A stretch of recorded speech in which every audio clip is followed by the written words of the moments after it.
할렐루야 반갑습니다. 여러분 계속해서 말씀을 나눠보도록 하겠습니다. 잠언 12장 26절에서 28절까지의 말씀입니다.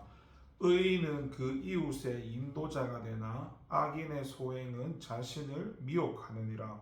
게으른 자는 그 잡을 것도 사냥하지 아니하나니 사람의 부귀는 부지런한 것이니라.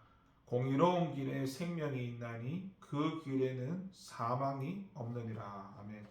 26절에 보게 되면 의인은 그 이웃의 인도자가 되나 악인의 소행은 자기를 미혹하느니라 라고 말씀합니다. 이것을 표준 세번역 성경에 보니까 본문을 의인은 이웃에게 바른 길을 보여주지만 악인은 이웃을 나쁜 길로 빠져들게 한다라고 번역하였습니다. 솔로몬은 의인과 악인의 이런 상반된 행동은 그 자신뿐 아니라 사회에 끼치는 영향 또한 달라서 의인은 그 지혜와 올바른 공고를 통해 이웃을 올바른 길로 인도하지만 악인은 자신의 악한 행동이 스스로에게 올무가 되어 더욱 깊은 죄악 속에 빠지게 되고 결국은 그로 인해서 멸망하게 된다는 사실을 말하고 있는 것입니다. 요즘 운전자들 가운데는 자가용에 내비게이션을 장착하는 사람들이 많습니다. 고가이기는 하지만 가고자 하는 곳에 주소만 입력하면 가장 가깝고 빠른 길을 알려주기 때문에 길을 잃을 염려도 헤맬 일도 없습니다. 이 내비게이션을 가능케 한 장치는 바로 GPS라는 위성합법 장치입니다. 원래 이 GPS는 미국의 그 군사용으로 개발된 것으로 고도 약 2만 킬로미터 상공에서 6개의 원 궤도를 만들고 각 궤도에 4개씩 도합해서 24개의 인공위성을 띄워서 이용자로 하여금 자기 위치에서 가장 적당한 위치에 위성 4개를 선택하게 함으로써 그것들로부터 시각 신호를 수신해서 자기 위치를 정확하게 파악할 수 있게 하는 장치입니다.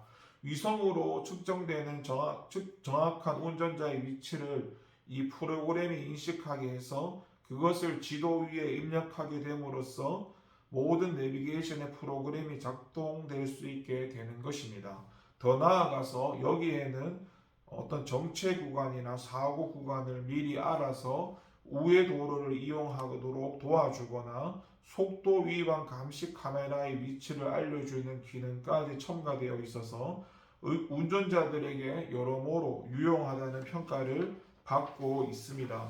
그런데 여러분, 만약 프로그램의 오류로 이 내비게이션이 우리가 가고자 하는 곳과 다른 방향을 제시하고 인도한다면 어떻게 되겠습니까? 뿐만 아니라 단속 카메라의 위치도 제대로 알려주지 못한다거나 정체 구간이나 사고 구간을 제대로 알려주지 않아서 노상에서 큰 어려움을 겪게 된다면 이것은 오히려 없는 것만 못할 것입니다. 이러한 맥락에서 솔로몬은 그 오래전에 인간에게 2가지 종류의 사람이 있다고 말하면서 올바른 길을 정확히 제시하고 인도하는 영적 GPS와 같은 존재, 의인이 있지만 오히려 우리를 잘못된 길로 인도하여 파멸에 빠뜨리는 존재도 있음을 말하였던 것입니다.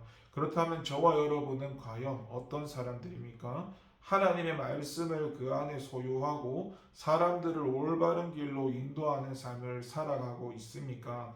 아니면 잘못된 가치관과 잘못된 인생의 방향을 제시하고 현혹하여 자신도 망하게 하고 타인도 죄악으로 빠뜨리는 악한 삶을 살고 있지는 않습니까? 부디 저와 여러분은 의인으로서 올바른 길을 걸으며 또한 타인들을 바른 길로 인도하는 의롭고 아름다운 삶을 살아가시기를 바랍니다.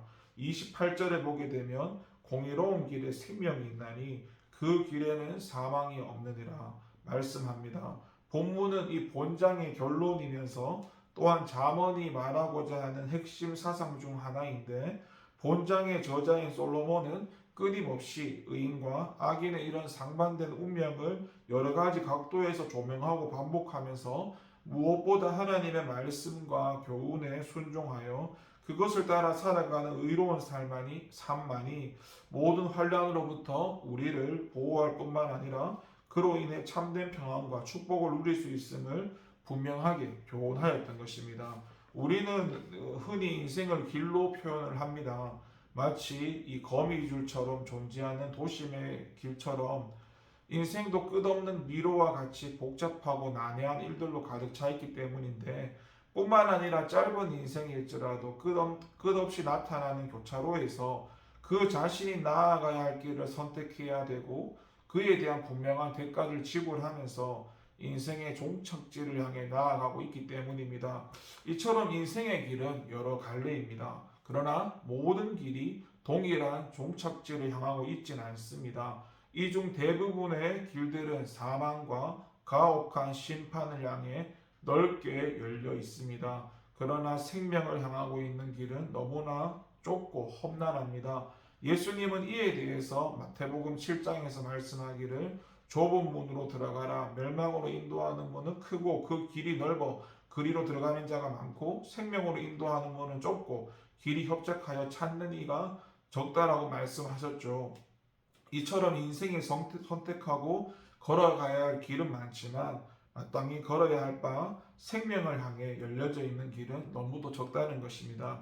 그렇다면 우리가 추구해야 할 인생의 길은 무엇입니까? 먼저 세상적으로 볼 때 김성년이라는 분은 패스 브레이킹이라는 책을 통해 대부분의 인생이 추구하고 있는 최고의 길을 이야기하면서 인생의 각 분야에서 최고의 길을 가는 사람들, 나는 그들을 존경하고 자랑스럽게 여긴다. 왜냐하면 그들은 그 길을 가기 위해 엄청난 대가를 지불한다. 그들은 남들이 보지 못하는 것을 보고 현실에 만족하지 않고 믿음으로 길을 떠나는 진정한 용사라고 말을 했습니다. 그러나 이것은 철저하게 세상적인 기준에서의 최고의 길입니다. 또 반대로 솔로몬은 이보다 더 중요하고 고귀한 길이 있는데, 그것이 하나님의 말씀을 쫓아 행하면서 신령한 지혜를 따라 살아가는 의로운 자의 길이라고 말을 하였습니다. 다른 말로 하면 지혜와 의의 실체이신 하나님을 갈망하고 그분이 기뻐하시는 길을 걸어가는 것이 바로 의인의 길이며 성도의 길이라는 거죠.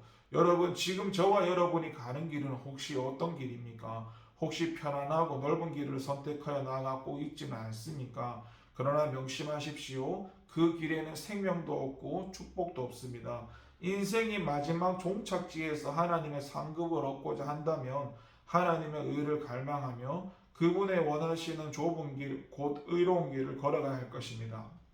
이 길이 아무리 혹독하고 어렵다 해도 궁극적이고 영원한 상급을 소망하면서 당당하고 꿋꿋하게 의의 행진을 계속하는 저와 여러분 되기를 소망합니다. 여러분, 인간의 말 속에는 엄청난 능력과 권세가 있습니다. 그런데 말을 하는 사람에 따라 그 결과는 큰 차이를 가지게 되는데요. 악인은 그 거짓과 불의에서 비롯된 말을 통해 파멸과 심판을 가져오지만 의인은 진실과 정직과 의에서 비롯된 생명과 치료의 역사, 위로와 기쁨, 평안의 일을 이룩하고 드러내는 것입니다. 그렇다면 과연 우리는 어떠한 열매를 맺으며 살아가고 있습니까? 분열과 죽음과 파멸의 열매를 맺고 있습니까? 아니면 생명과 치유와 기쁨과 평안의 열매를 맺고 있습니까?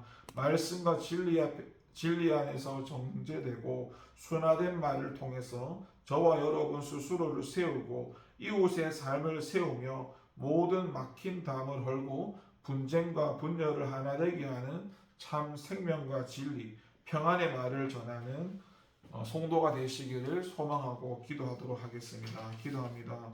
하나님 감사합니다. 의인과 악인의 길이 구분되어집니다. 우리는 하나님 앞에서 하나님이 원하시는 그 길을 따라갈 수 있도록 늘 말씀과 하나님의 지혜 앞에, 하나님의 공의 앞에 바로 세워질 수 있도록 도와주시옵소서. 행여나 내가 의인의 길을 가지 못해서 악인의 길을 감으로써 다른 사람까지도 그렇게 영향을 끼치게 되고 그들을 또 그 악인의 길로 인도하게 된다면 하나님께서 참 마음이 아프실 것입니다. 먼저 우리가 하나님 앞에 세워지고 바른 길을 갈 수 있는 자가 되게 하여 주세요. 오늘도 성령의 인도하심을 따라 순종하고 나아가게 하여 주세요. 감사드리고 예수님 이름으로 기도합니다. 아멘.